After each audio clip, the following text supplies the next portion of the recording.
طبعا عملوها الاسود قدام اسكتلندا وكسبوا 1-0، ودي طبعا خلاص يعني بتدل ان يعتبر اول منتخب عربي باذن الله باذن الله صاعد خلاص لدور ال 32. لان معلش يعني اكيد البرازيل هتكسب هايتي، ومع كامل احترامي مستحيل اسكتلندا في الجوله الاخيره تكسب البرازيل، واعتقد برضو خلاص المغرب هتكسب برضو هايتي الماتش الاخير باذن الله يعني وتصعد كمان اول مجموعه، ده مستريح مع كامل احترامي. طبعا الف مبروك لكل الشعب المغربي كالعاده، وطبعا اداء ونتيجه ومكسب واستحقاقيه عن كل شيء المنتخب المغربي حرفيا بيعمله. فانا بصراحه مبسوط منبهر بجد بمحمد وهبي مدرب منتخب المغرب. بس في حاجات لازم نوضحها في الماتش بشكل عام، وحاجات يعني احتمال بنسبه كبيره تاثر بشكل سلبي على منتخب المغرب في الماتشات اللي بعد كده، او بالاخص في الماتشات الاقصائيه. طبعا ماتشات دور المجموعات ده عادي صباح الفل. بشكل عام منتخب المغرب داس على وش اسكتلندا حرفيا، شوط اول اكتساح تام. قد يكون مع كامل احترامي كان 1-0 في اول دقيقه و10 ثواني من اسماعيل سايبيري، وحقيقي بجد الواحد منبهر بثنائيه ابراهيم دياز واسماعيل سايبيري. الماتش اللي فات قدام البرازيل دياز بيستلم في نص الملعب بيحط ثرو، تحرك سايبيري حط في البرازيل. النهارده نفس الفكره، دياز بيستلم على الخط سايبيري اتحرك صح.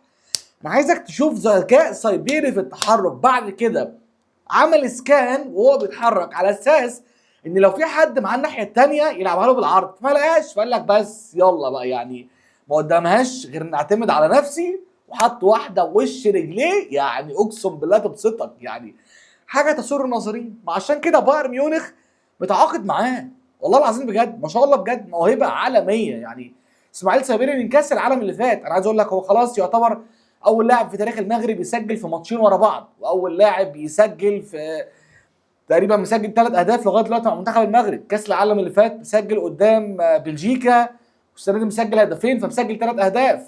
متخيل يعني ايه؟ ابراهيم دياز لتاني ماتش على التوالي بيصنع، وابراهيم دياز ده معلش لينا واقفه معاه وهنتكلم فيه يعني عشان ايه يعني الواحد ايه انت فاهم؟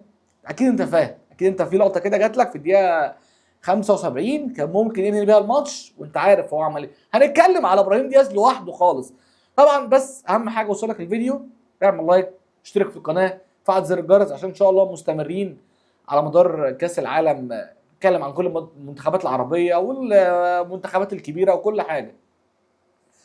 بشكل عام منتخب المغرب كان بايديه الشوط اول مستريح يكون كسبان 3-0 مستريح 3-0. لك ان تتخيل اسماعيل سيبري مسجل هدف، بعديها هو ذات نفسه مضيع هدف، كرة باص شوت للاسف قلشت وشاط الهوا، وفي نفس الوقت الكرة اللي قلشت منه ديت يعني كان معاه نايل عناوي كان ممكن يتابع صح نوعا ما بس سبق الكرة، فدي كرة هدف محققة. زائد كمان الفرصة الثانية بتاعت بلال خنوس، يعني مش محتاجه خالص، مش محتاجه بصراحه خالص يا بلال، يعني فاتح بطن رجليه فوق قوي.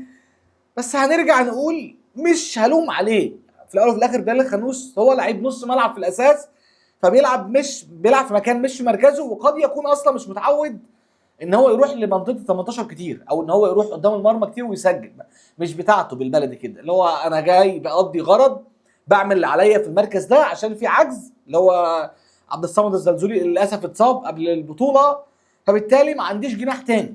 حتى الجناح اللي بينزل البديل مش فاكر اسمه ايه بتاع ساندرلاند، اعتقد هو محمد وهبي مش معتمد عليه بشكل اساسي، معتمد على ال4-4-2 صراحه، اللي هو الاربعه اللي في نص الملعب بوعدي نايل عناوي ومعاهم عز الدين قناحي، وبيضم معاهم اوقات بلال خنوس، وطبعا سايبيري مهاجم صريح، واوقات ابراهيم دياز نفس الفكره معاه.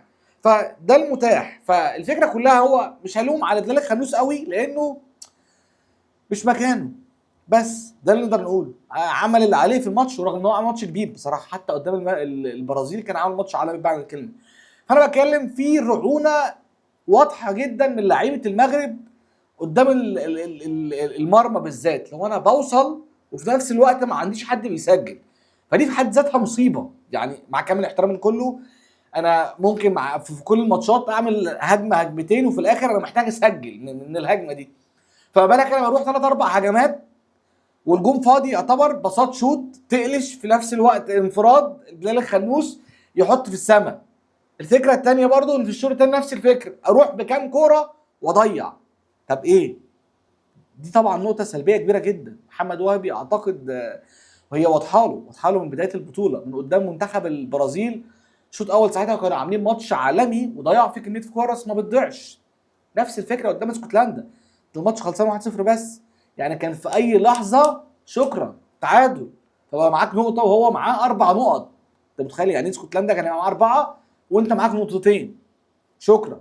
فكان بلح بجد، اللي هو انت غصب عنك كنت هتلعب اخر ماتش بضغط كبير غريب، فانت فاهم فكره برضو ان حته الاداء بتاع ابراهيم دياز الفردي طاغي قوي عن بقيه المجموعه كلها. يعني في لقطه اللي هكلمك فيها بجد وديت اللي غلطتني وحرفيا عصبتني، دقيقه 75 على ما اتذكر او 65 بالظبط، رايحين بهجمه مرتده، كره اتلعبت ثرو باص عالمي من اشرف حكيمي، عالمي بمعنى الكلمه، مودي ابراهيم دياز يعتبر شبه انفراد، الناحيه الثانيه طالع له سايبيري، يعني هي ما فيهاش غير باص شوت، لو لعبها بالعرض جول، هدف محقق وخلاص بقت 2-0. مش محتاج ال 25 دقيقه اللي باقيين او ال 15 دقيقه اللي باقيين، هبقى مستريح، مش هحط اوفرلود وضغط كبير على اللعيبه بتاعتي. انما بقى ابراهيم دياز كالعاده لازم حته انه يمسك كوره في رجليه زياده عن اللزوم. طب شاط، لا ما يشوطش، يعمل نفسه ان هو يشوط ويهوش ويجيبها على شماله، يعمل نفسه ان هو يشوط بشماله ويهوش تاني يجيبها على يمينه ويقرر يشوط بيمينه. فاللي هو ليه؟ ليه يا ابراهيم؟ ما هو دي نفس الفكره، ده اللي بيعمله بجد مع ريال مدريد وبيغلطنا احنا كمدريديه بشكل عام. فبالتالي انا بلعب في كاس عالم، مش معنى انك عملت اسيستين ده حاجه بتحسب لك عادي كل حاجه، بس في بعض الماتشات لو جيت حسبتها كده، انا لو الكره ديت خلاص انت ضيعتها وكل حاجه وجت اسكتلندا جابت التعادل، تخيل انت بقى اللي كان ممكن يحصل. تخيل بقى، يعني انت تخيل كلاعب وانت تخيل كجماهير ايه اللي كان ممكن يحصل. باص شوت، هي محتاجه باص بس، رغم ان انت لعيب كبير بتلعب في ريال مدريد في اكبر نادي في العالم، فمش مستاهله باص بسيط كان زمانك مسجل التاني، لا قرر يحل فرد. طب ده يعني ايه بجد؟ حتى في كره تانيه نزلت اتعملت برضو لمنتخب المغرب في اخر الماتش، كان بايدهم يسجلوا الثاني وبرضه ضيعوا. بالمجمل بشكل عام منتخب المغرب رايح على حارس اسكتلندا ممكن نقول اربع فرص كبيره. تخيل يعني راح 4 فرص و90 دقيقه المحصله انا مسجل هدف واحد بس. فدي بالنسبه لي شايفها اكبر مشكله في منتخب المغرب هيقابلها في الماتشات الكبيره او في الماتشات النوك اوت. لو اسماعيل صيبيري ما بيسجلش بس ما تلاقيش حد بيسجل، ولا ابراهيم دياز هيسجل لك، ولا في نفس الوقت اسمه ايه بلال خنوس هيسجل، وناحي نوعا ما بيكملش الزياده صح، بيلعب وكل حاجه، بس الزياده ما بتتمش من نص الملعب بطريقه كويسه.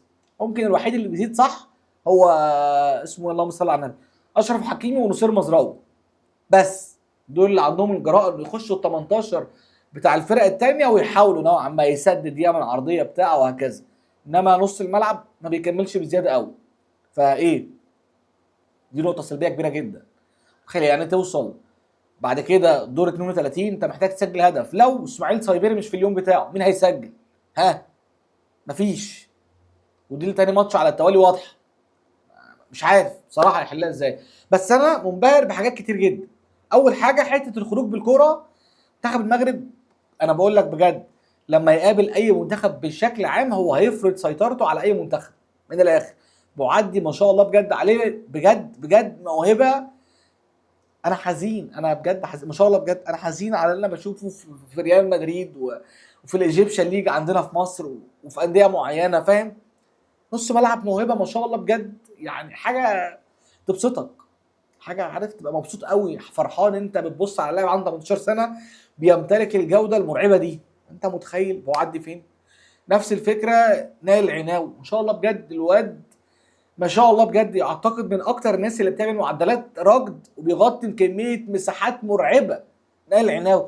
وكفايه كمان التدخلات اللي بيعملها، يعني انا مش عارف كان في لقطه كده تقريبا بس الحمد لله حسيت الحكم ما رجعش لفار، دخل فيها في رجل اللاعب، كان ممكن يحسبها ضربه جزاء، كان ممكن لو حكم تاني انا اعتقد كان حسبها ضربه جزاء على نايل العناوي، بس الحمد لله. بس بشكل عام هو بيقدم ماتشات كبيره جدا، بيعمل مجهود مرعب في نص الملعب.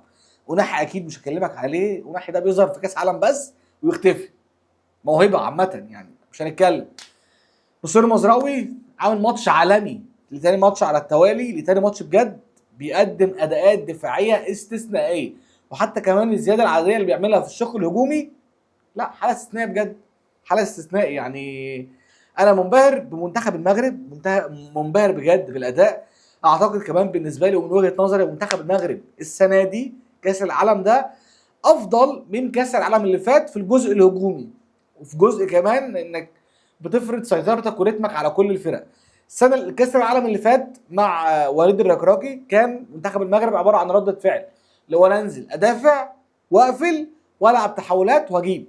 منتخب المغرب المره دي مختلف مع محمد وهابي، لا انا بنزل بفرض سيطرت عليك وبسجل الاول واخليك انت اللي تتعادل بعد كده، او ما تتعادلش انت ونصيبك، بس انا اللي بسجل الاول. فدي نقطه كبيره، بفرض سيطرتي على اي فريق، ما برجعش اركن اتوبيس والعب تحولات، لا انا بفرض سيطرتي وبلعب وببني هجمات وبعمل كور كتير، وفي نفس الوقت لو عايز اسيب لك الكوره بسيب لي الكوره وارجع بلعب برضه بشكل كويس. فطبعا حابب اقول الف الف مبروك لمنتخب المغرب الصعود خلاص ان شاء الله دور ال 32، ومنتظرين ان شاء الله الافضل في الادوار اللي جايه. بس كده الحلقه خلصت، السلام عليكم.